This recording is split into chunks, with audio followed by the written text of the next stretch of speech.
Shalom, family.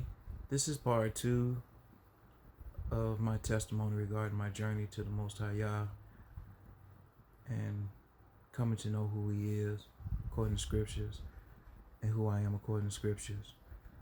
I guess it's a prequel to the last time we spoke or discussed it. Back in 2014, my wife called me while I was at work. She had a question about Freemason, Knights Templars, those things. And I advised her what I knew according to what I understood at that time, in which I found out that night it was erroneous. I always thought Knights Templars were good guys until I went to start researching deeper. Found out that they were not really true worshippers of the Most High. They did believe in witchcraft and things of that nature. And so it made me dive deeper with Freemason and things of that nature. And again, leading back to my last conversation regarding this is what led me to ask y'all to forgive me of my sins regarding the oaths that I've taken in my lifetime. Because all these things that I come to find out, Freemasons, the Divine Nine, Knights Templar, and these other situations, Bolave, Skull and Bone, all these things, they had a wicked background and beginning. And I came into that research and started researching more. It was a slow night at work, and I was researching and looking at all these things, and it just continued to grow from there, and started reading more. And then when it had this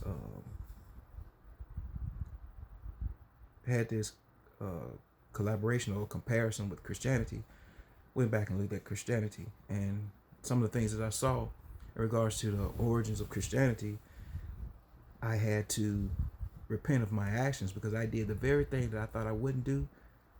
And I have to have patience with those who don't believe the way I do or have not been quickened by the Ruach to come out of the things that they are in religion or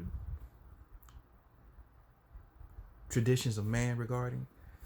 And so I literally sat there in my chair, was like, this is not my Christianity. This is not how I worship. This is not the thing of the Most High.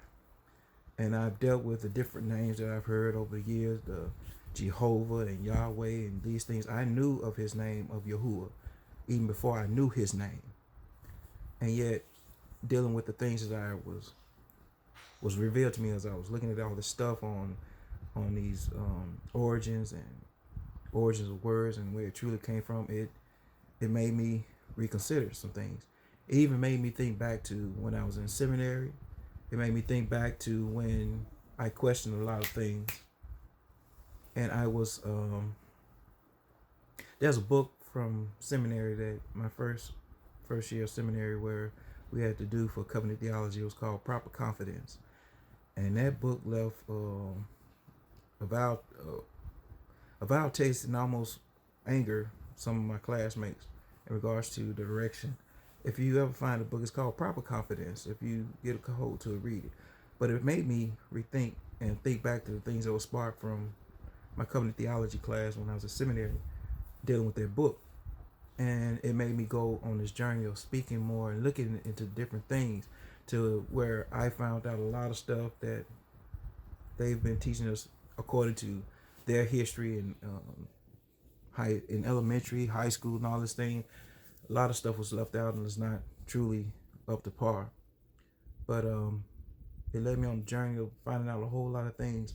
And these things were, some folk can look at it as a distraction because it's not so much of a spiritual thing that it draw me to. It showed me how man is unrighteous and man is just full of hypocrisy.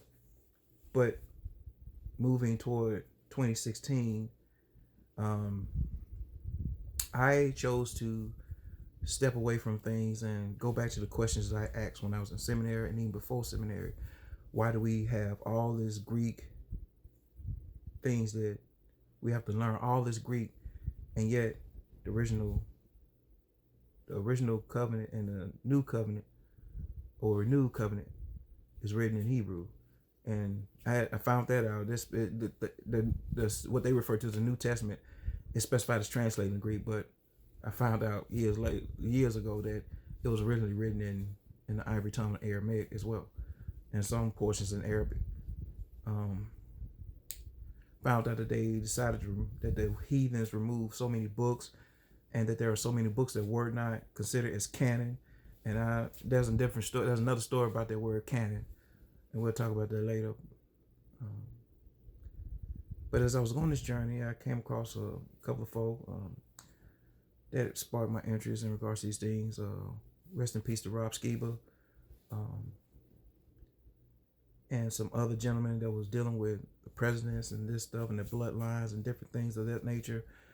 But I wanted to focus strictly on reading the scriptures.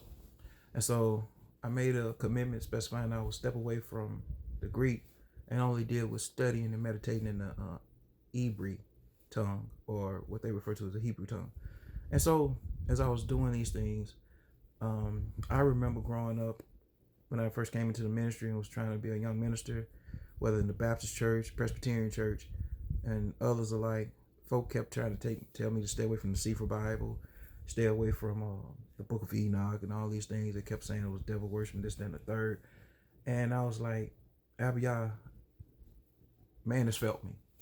So I'm going to trust you. I'm going to lead not to my own understanding, and ask that you will govern me, lead and guide me according to the wisdom of your Ruach, and grant me understanding and knowledge. And 2016 led into 2017, and I was at work, and I was able to have my headphones in to listen to music, because I was doing correspondence via email at that time. I wasn't speaking to the doctors or hospitals or insurances over the phone. I was just speaking to them via emails when I was doing emails. And I would listen to the Book of Enoch. And this version I was listening to was, I can't think of the gentleman's name, but his first two initials is CH. Forgive me for my lapse of memory regarding his last name. But his translation or version of the Book of Enoch was a better translation. It didn't leave anything out, and if he added anything, he let you know when he added it. And so I was reading it and listening to it, and it took about maybe 2 weeks, two and a half weeks while I was at work listening to it. And as I was listening, I was hearing these things, and I kept saying, Abba Yah, this sound like